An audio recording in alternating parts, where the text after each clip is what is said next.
Luci Tapahonso. Twyd y gwasyn shlido twyd y cheat ni bashis chin. There's cheat ni da she do can le cheat ni da shanale. Not ani ne sent gisina sha. Cut out net son shle.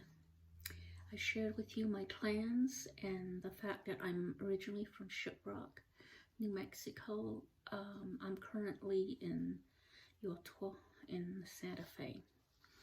I'd like to share a couple of poems with you. These are to commemorate a fellowship from the Bosque Redondo Memorial Museum. So the first is untitled. In the summer of 1999, my mother, 2 nephews, and I took a road trip to an exhibition of 19th century textiles at the Navajo Nation Museum. Those were the days when we always took a kid or 2 with us on trips to keep us awake. And the kids were always happy to go places on those long summer days.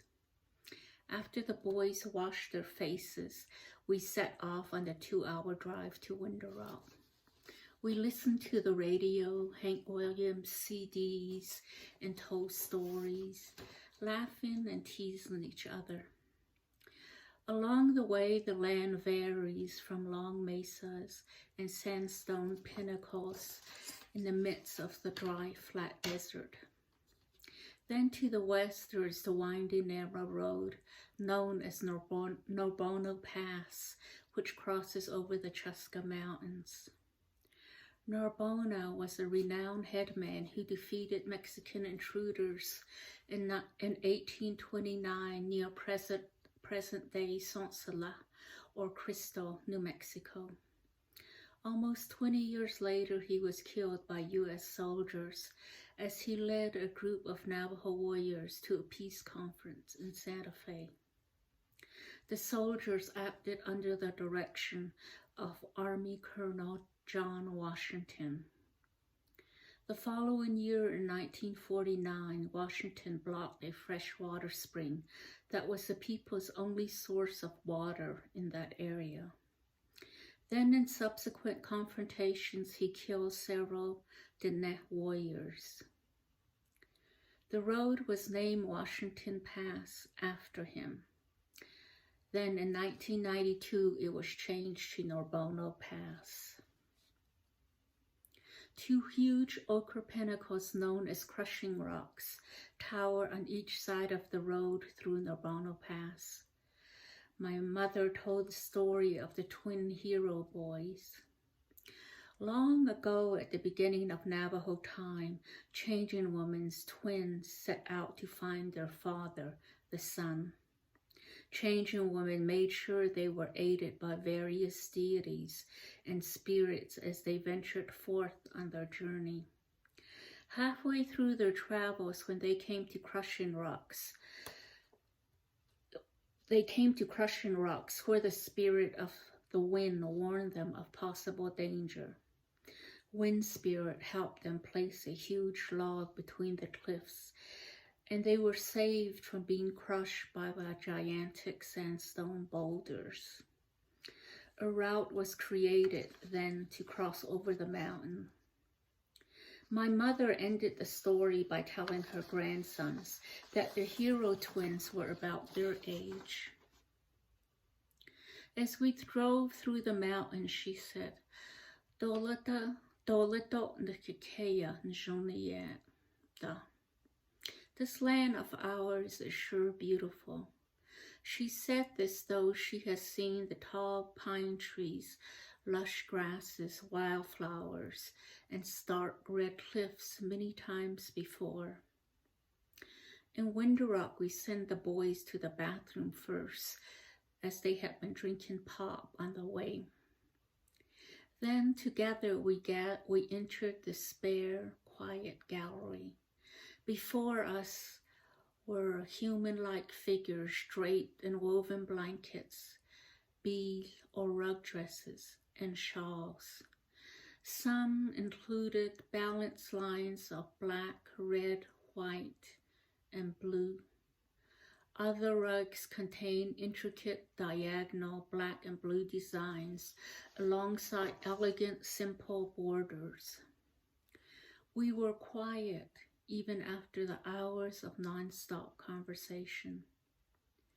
Then my mother said, they said it was really cold there at Huelta. Ojalcainde, the land was flat and spare. There were no trees or mountains to break the wind and blowing snow. At least the garments were thick and woven really tight.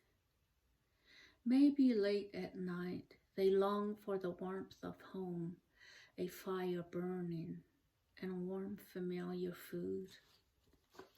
Ashana, our beloved ones, she said. I remained near her, and after a few minutes she reached for my arm, and we stood together like that. The sad air surrounded us. The boys were quiet, glancing at their grandmother every few minutes. They knew not to run around or to ask if they could play outside. After a while, my mother turns and swallows. Her arm is enfolded in mine, and we leave slowly. The boys follow behind, quietly. We feel saddened, but do not give in to tears. We felt immersed in the pain of our great-great-grandparents. We could sense that the garments were infused with fear and constant worry. We could sense the exhaustion in their prayers. We could sense their profound longing to return to the Nebikea. This poem is called That American Flag. I wouldn't buy anything with the flag on it, my friend said, as I showed her a cute straw handbag at Mervyn's one summer night. It had a small beaded flag in the corner. There's just something about me and the flag, she said. I didn't respond. Yes, the American flag is ubiquitous these days, and we had done our share of marches, protests, and sit-ins in the 1970s. But later that night, I wanted to call her and explain about the American flag and us Navajos. Let me tell you, I wanted to say, that in the mid-1800s, that flag meant fear and untold turmoil. Let me tell you, there was little we understood about those who followed the American flag onto our land. That thin rectangle of fabric rippled in the dry gusts of wind as the troops approached the Netka. Though the men were five-fingered like us, their words seemed loud and careless, and their mannerisms dramatic. Still, we watched for signs of compassion, as these soldiers had been born of a mother somewhere. Their mothers must have been delighted to hear their first words, just as these men must have talked to their firstborn soothingly.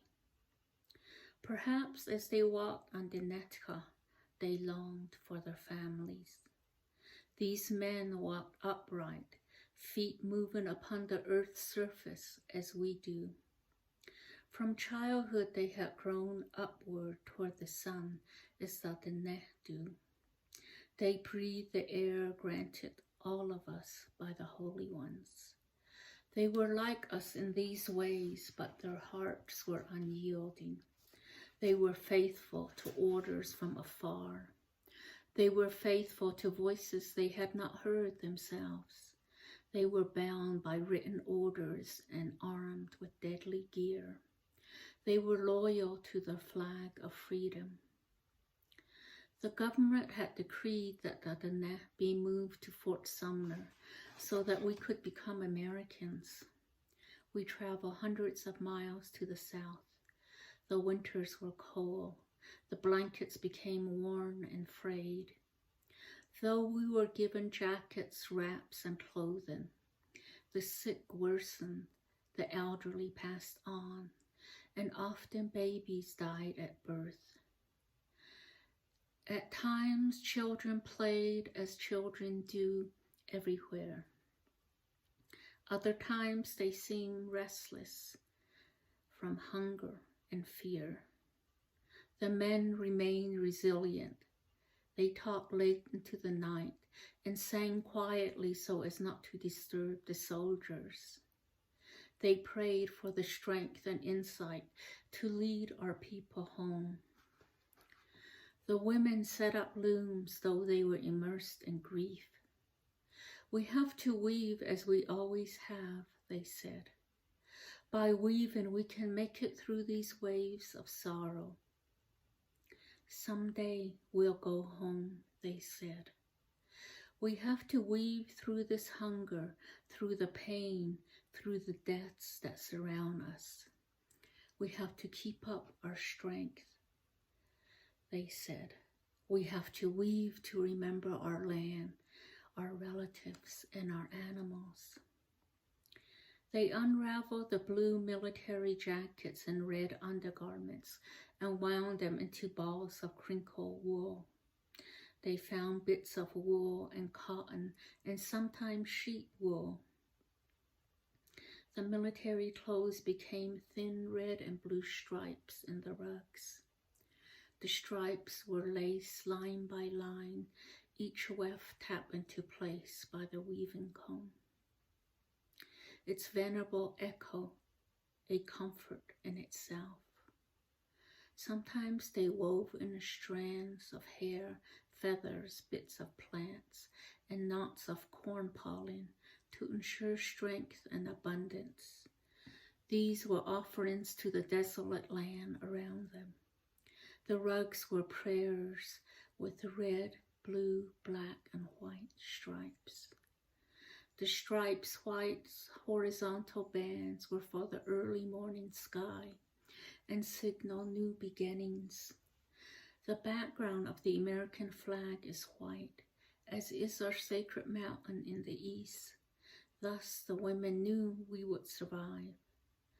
The red stripes were for the dirt at home, the sandstone cliffs, for the sumac that turns brilliant red each fall. The red stripes in the flag are for our blood and for our ancestors, who tried to search for the good in everyone and everything. In weaving blue into rugs, the women recall the homes they built when the men were gone. They recall the graceful ease with which their teenage sons chopped wood, built corrals, and rode horses. In doing so,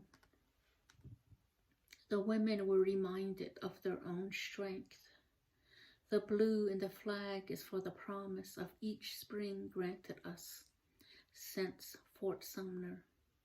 The blue stripes honor the men and their strength, tenderness, and intellect. Often the women wove stars into the rugs. Its center is for our home, Nihima, the land that was given to us. We are told that a specific star watches over us. This star knows everything. The stars were prayers for the children who held the future, the ones who became our parents and grandparents. The flag stars signaled our eventual return to the Nebikea. When the clouds gather and darken over the Netka, the air becomes sweet with wet dirt, glistening sage, and creosote. The black bands are like a woman's hair pulled back in its hiyel, which ensures clear thinking, guidance, and a wealth of stories and songs. Sometimes the women wove crosses, a point for each direction and for each of the sacred mountains. The 4 points signal the hope that the changing light of each day brings. Late that summer night, I wanted to tell my friend that we Navajos have many reasons not to honor the American flag, but often it reminds us of our grandparents' enduring courage.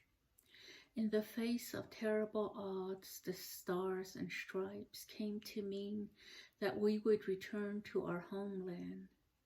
It taught us that our mother, Nasta, cares for us as we care for ourselves and our children. Let me tell you about the American flag and Astana, my friend.